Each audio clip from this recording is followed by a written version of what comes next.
I think when you're in the process, it's very easy to get demotivated because this vehicle is in 500 pieces on the ground. It kind of becomes, oh God, what did I get myself into? I am Aaron Garcia. I'm with Vintage Fiero. We're a family-run company that takes older vintage Broncos and pickups, specifically Fords, and we restore them.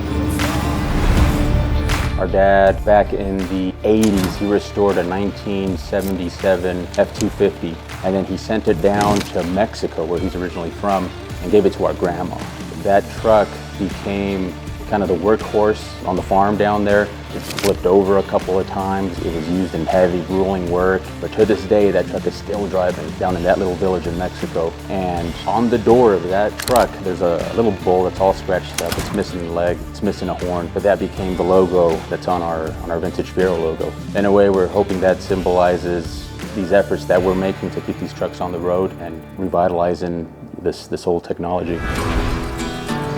This is the lineup of the junky vehicles, but there's treasure here. We have this 78 F-250 that we picked up not too long ago. It was a truck that was abandoned in the alleyway. It'd been vandalized, windows broken out. Next up, we have the 1980 F-100 short bed single cab. Still needs an engine. It needs quite a bit of body work. Two Broncos we have over here. This is the 79. We love these trucks. They look great with custom paint work on them. Most likely they'll end up getting Coyote swapped. We see great advantages in using a modern drivetrain. It's just waiting in line patiently for the time to come to see a new life. We do most of the work in-house. I think we try to push the limits on what we do. We're a fan of the paint schemes from the 70s and 80s when folks weren't afraid to put 3-4 colors on a car. All right, folks, we're standing in front of the 85 F-150. It's a one-of-one paint scheme that we painted at the shop. It's a combination of 4 colors. It's a burgundy, a red, orange, and yellow, all blended in manually with the paint gun. We sat there and measured and remeasured, taped and retaped over the course of 2 weeks in the paint booth. It's a paint scheme that is one of a kind, and only this truck has it.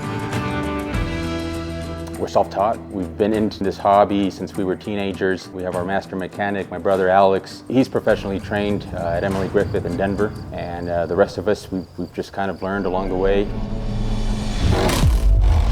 I'm Alex Garcia, the master mechanic in the back of Vintage Fiero. We started looking into trucks. We go on Facebook. We find neglected in the back of someone's backyard, and we get them on our hands. We first start off stripping the paint off.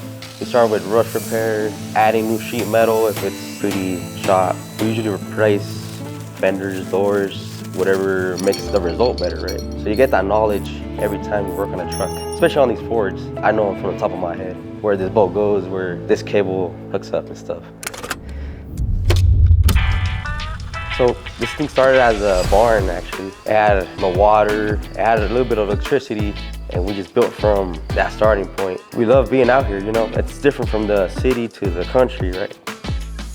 I think having this hobby has brought us closer as brothers and our dad, and it's the hobby that was instilled in us when we were kids.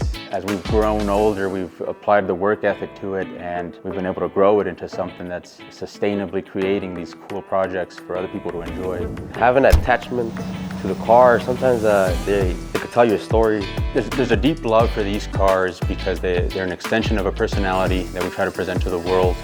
And I think without it, you would just lose the flavor and spice about it. Like, imagine driving around in a toaster. You know, what's the art in that?